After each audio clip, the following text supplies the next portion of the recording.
มันจะคล่องแคล่วกว่านี่เนาะเออเห็นแบบนั้นไปเลยน้ำบ่ปักมือให้จังนั้นจุนู่นเนี่ยเพิ่นเฮ็ดจะหนีไปเอา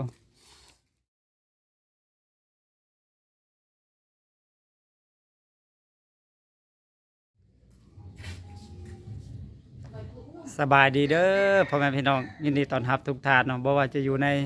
ประเทศต่างประเทศเนาะบาวลีก็ขอต้อนรับเข้าสู่ช่องของเฮาอีกคือเก่าคือเดิมกะมื้อนี้พ่อแม่พี่น้องพอดีบาวลีได้เดินทางมาพี่เนาะก็เลยเป็นเส้นทางที่อยู่ใกล้ๆกับน้องรัฐหั้นนะที่เฮาเคยช่วยเหลือ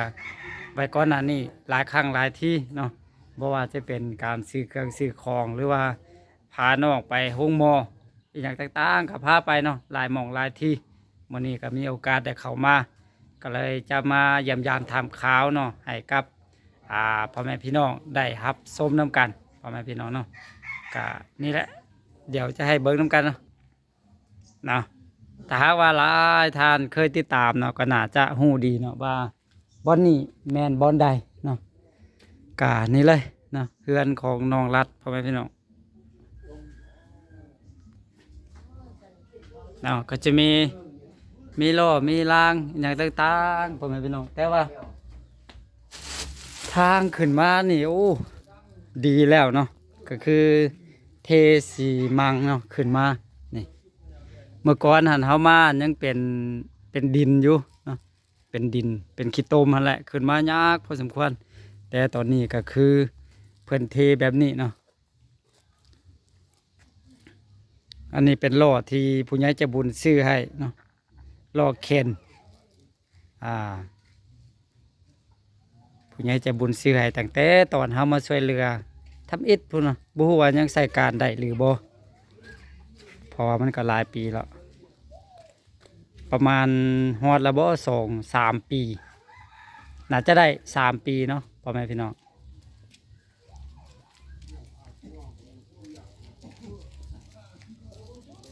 ล้อเคนแล้วก็จะมีไ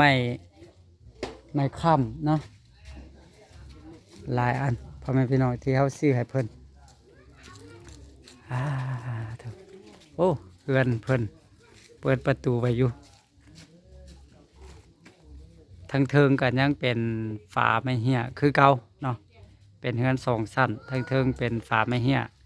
ทั้งรูมเป็นปูนเป็นดินบล็อกเนาะเป็นอิฐบล็อกกอยังบ่ได้ทราบอืม จะประมาณนี้เดี๋ยวเขาเข้าไปหาเนาะสบายดีรัด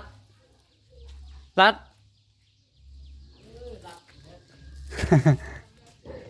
เดี๋ยวเอาห้องรัดก่อนเนาะบูฮูว่าโอ้สบายดีสบายดีน้องชายอันนี้น้องชายรัดรับเข้านำอยู่หลังหน้าล้างหน้าดิเออเป็นอะไรอยู่ดีมีแห้งอ่ะสบายดีคือเก่าเออบ่ได้ไปเฮ็ดเวียกทั้งใดช่วงนี้บ่อยู่เฮือนไปแล้วพ่ออยู่เฮือนอืมพอก็สบายดีดิมันตั้งมือเสาร์นี่ตกนี่ตุกนี่อืมเอาเฮ็ดอะไรคือตุกนี่บาดหัวเข้ากับแก้มโอ้เฮาอยู่เฮือนคู่อ่ะนึงเข้าอ่าเพิ่นยางมาแล้วมาตกนี่ อืมเพราะอยู่นี่ก็สูงอยู่ได้ ประมาณ60 เซนตกมือเข้าบาดอยู่แก้มอืมกับหัวเข้าอืมสัมพุทธเฒ่าได้ซะเนาะเฮาอยู่เฮือนคู่อ่ะอ๋ออ๋ออ๋อบ่ได้ไปเฮ็ดเวียกในเมืองเลยติบ่อยู่เฮือนตรงพ่อบ่มีคนเบิ่งพอเนาะแม่นอืเลยมเฮาเฮ็ดเวียกบ่ได้เอาเมียแท้ บ่ถึงโดนยังโดนน่ะเดี๋ยวเบิ่งพอก่อนซั่นนะใช่ลัดยำอยู่เนี่ยออกมาแล้วเนี่ย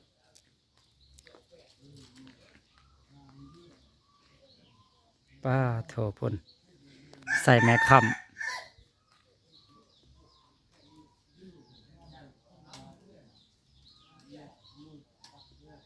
ก็ยังคือเก่าพ่อแม่พี่น้องเนาะยังคือเก่าก็ถือว่าแบบย่างโดยตัวเองบ่ได้หั่นน่ะพ่อแม่พี่น้องเนาะอืมคือเก่าตั้งแต่ตอนเฮามาทำอิฐพุ่นแหละ นะแบบมันเป็นแบบนี้ตั้งแต่น้อยมาแล้วอะนะก็จะมาให้มันแบบดีปกติก็ที่ว่าค่อนข้างที่จะยากแต่ไม้ค้ำนี่สูงโพดเนาะไม้ค้ำนี่สูงโพด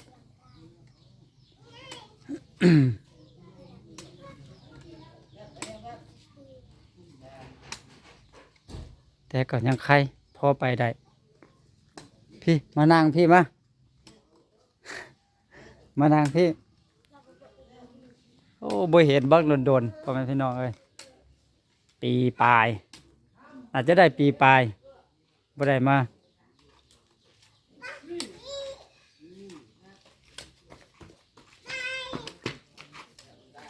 คอยมาเด้อ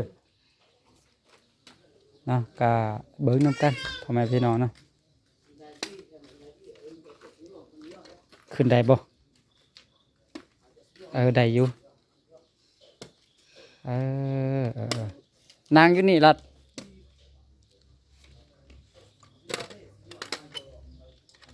โอเคสบายดี ไปดิ เห็นเอาได้สบายดี ลืมแล้วที่ ลืมแล้วมือไปเป็นมันอย่างมามือน่ะ ไม่ มันต้มน้ำมันน้ำข้าวมันลวก น้ำห้อนลวก เออ ป้าเบิ่งเห็นเอาได้คือว่าน้ำห้อนไปลวกพุ่นเบิ่งลวกหลายเอาเนาะ ต้มแล้วได้5 ปี ฮะ ต้มแล้วมันลวกมือมัน 5-6 ปี อืม บ่ฮอดติ อ๋อ ตอนนั้นเฮาไม่เห็นลาดท่านยังบ่มีเทื่อตอนเฮามาถ้ามีแต่ได้3 ปีเดี๋ยวนี้ได้ นัดมาปีรัดมาลวกปีดิ ตาม ซ้ำอ่ะมันว่า3 ปี บ่ฮอดบ่ฮอด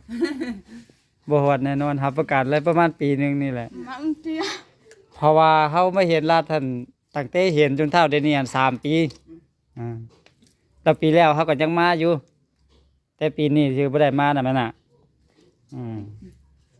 เป็นเอาได้อยู่ดีมีแฮงติสบายดีอยู่ติสบายดีอยู่เนาะ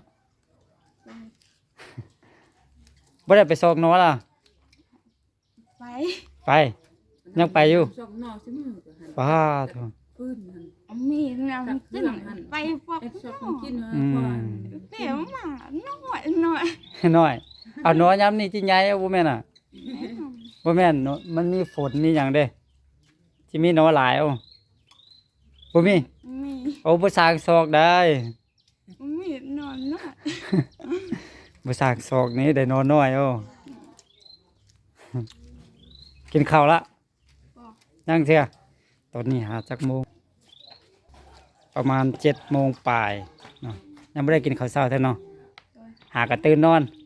มีดนำขึ้น ฮะ มีดนำขึ้น บ่มีหยังกิน โดย กินนอนเนาะ ขึ้นหน่ออายมา กินน้อยหลายก็บ่ยากเนาะขี้ข้านกินโลกินหลาย ไปซอกไต่เคียดโอ้ ยัง ไปซอกไต่เคียด ไปซอกใส่มองโอ้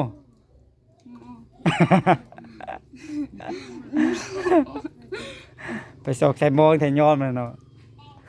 พี่ไก่มา ฮะ เพื่อน มาอ่า เอา โอ้รถเขาเจ้าสิไปติ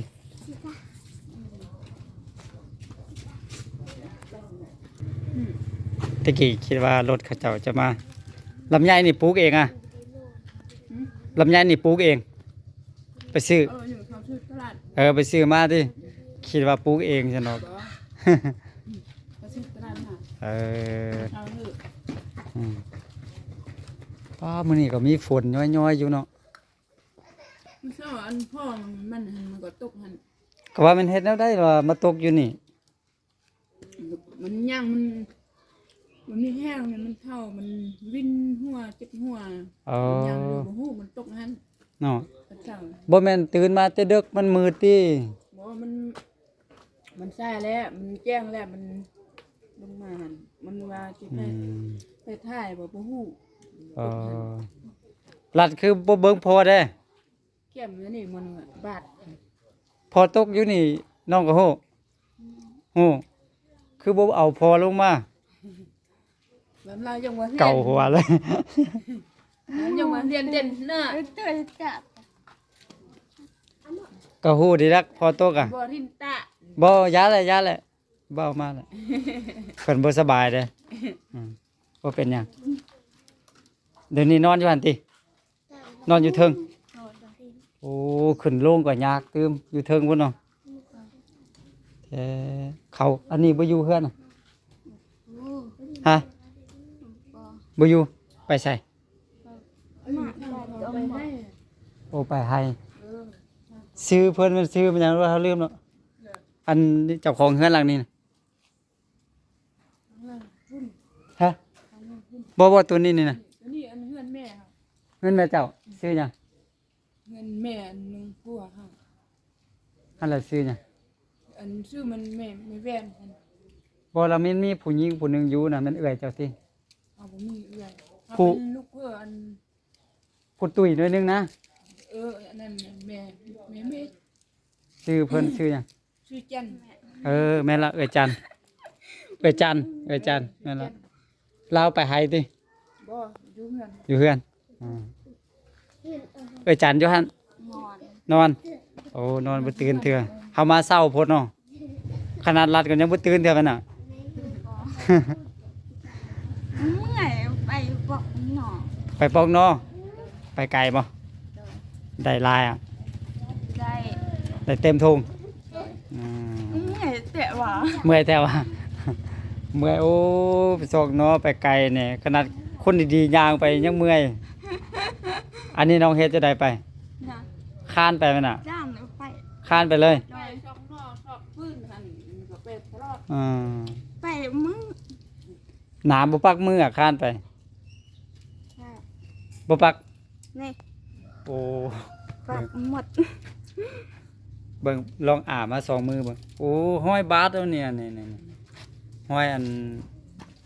มันหยังห้อยบาทมือเนี่ยคือจะนี่เนาะ นี่ แท้ค้านไปดูเนาะ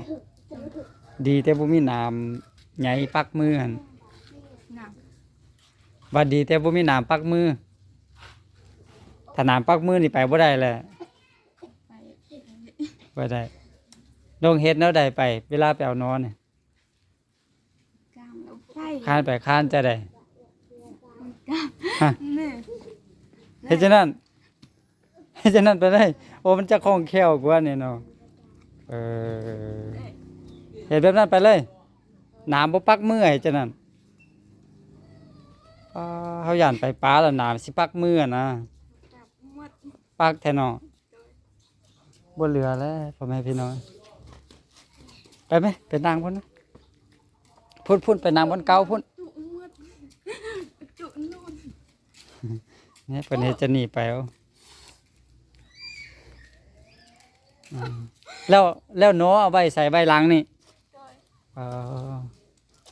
หมดไหน เพิ่นก็อยากใส่ไม้อยู่เนาะเจ็บ เปล่าเจ็บเนี่ย เจ็บขาเจ็บเขา โดยไปปักหนอมึง เออไปปอกหนอเจ็บเขา เปลี่ยนหนอมาป้าจงขึ้นมาหน้าหน้าของชายน้อยนอนนั่นแหละน้อยคนนั้นเราโน่ เออ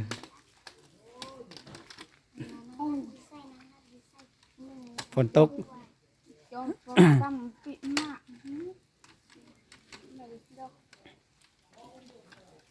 ในอ้ายเอาวันนี้มาตอนอ่ะ ใจ โดยมันหยังอันนี้มีกับมักกินอ่ะ ใจ มักอยู่เนาะพอดีกายมาแล้วเอามีมาตอนพ่อแม่พี่น้องต่างมาเยี่ยมยามถามข่าวให้กับพ่อแม่พี่น้องได้รับชมนํกันนี่แหละอืมจักกินข้าวแล้วติบ่อยากป้าสวยปานนี้บ่อยากกินข้าวเนาะเฮามาแต่เช้าๆเลยเช้าบ่อายมาน่ะเช้า าวเนาะน้องนอนบ่ตื่นเถื่อผู้ใดไปปลุกผู้ใดไปปลุกน้องลูก ไม่ บ่ฮู้เออเจ้าเอาไปต้มหมีกินข้าวเด้อเด้ออากลับก่อนมื้อหน้าให้มายามไหมนะจะได้ฉันกลับกันเด้อ ต้มหมีกินข้าวนะสุให้พอกินได้พอนอนอยู่เทิงวุ่นดีแท้นอนอยู่สั้นลุมนี่สบายนอนอยู่เทิงมันลำบากเอาลัดบอกพอว่านอนอยู่ลุมนี้ไปห้องน้ำสบายแม่น่ะนอนอยู่เทิงนี่ได้ลงบนนี่แม่น่ะนะถ้านอนอยู่เทิงเฮือนนี่ลงโลกบนนี่มาเลยนี่คันไดนี่บังสูงมื้อเช้านี้เขาก็เห็นลัดลงมานี่คันไดสูงแบบนี้เนาะลงมาก็ลำบากพ่อแม่พี่น้องเนาะถ้าอยู่สั้นรูมนี่สบายไปห้องน้ำเนี่ยเฮือนครัวเนาะที่เขาได้ทุนจากผู้ใหญ่ใจบุญมาก่อไว้ก่อนก่อไว้เรียบร้อยเนาะก็ถือว่าโอเคเลยเป็นเฮือนก่อเรียบร้อยสบายตอนนั้นเป็นฟ้าไหม้แบบดกๆแล้วพ่อแม่พี่น้องเนาะอันนี้เขามาก่อใส่เทพื้นใส่เนาะงามแบบนี้เลยพอดีถือขนมมาเอาบ่เอานะโดยเอาโดยเอาเลยเอาลัดเจ้าเอาสั้นอายกลับกันเด้อกลับกันเด้ออันนี้เมียนไว้โฮมแล้วบนหนึ่งฝนตกใส่อยู่เข้ามาโฮมไว้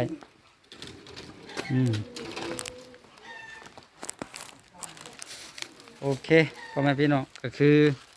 สำหรับคลิปนี้เนาะบาวลี่ก็ได้มาเยี่ยมยามถามข่าวทางน้องรัดเนาะพ่อแม่พี่น้องก็คือเป็นผู้ที่พิการเนาะยามบ่ได้ไปทางไหนกับข้านไปที่เฮากับร่วมกับผู้ใหญ่ใจบุญเนาะเป็นสะพานบุญให้กับผู้ใหญ่ใจบุญก็คือหลายทานเนาะที่ช่วยเรือตลอดมานะก็ครั้งนี้ก็เป็นอีกครั้งหนึ่งที่เขามาเยี่ยมยามทำข่าวให้กับพ่อแม่พี่น้องได้รับชมน้ำกันเนาะจังใดก็ขอขอบคุณขอบใจทุกท่านที่เขามาติดตามรับชมแล้วก็ให้กำลังใจตลอดมาเนาะสำหรับคลิปนี้บาวลีก็จะได้ขอตัวลาไปก่อนเนาะที่สำคัญบาวลีขอประชาสัมพันธ์ถึงพ่อแม่พี่น้องทานใดที่อยากช่วยเหลือน้องรัดอีกเทื่อนึงเนาะบ่ว่าจะเป็นอันใดก็ดีบาวลียังจะอยู่นี่ประมาณ2 มื้อพ่อแม่พี่น้องเนาะ2 มื้อ3 มื้อนี่แหละเนาะถ้าว่าทานใดอยากช่วยเหลือก็สามารถติดต่อมาหาบาวลีได้เนาะทางเฟซทางไลน์ที่เขาขึ้นไว้อยู่หน้าจอเนาะสำหรับคลิปนี้ขอตัวลาไปก่อนแล้วพบกันใหม่เนาะสบายดี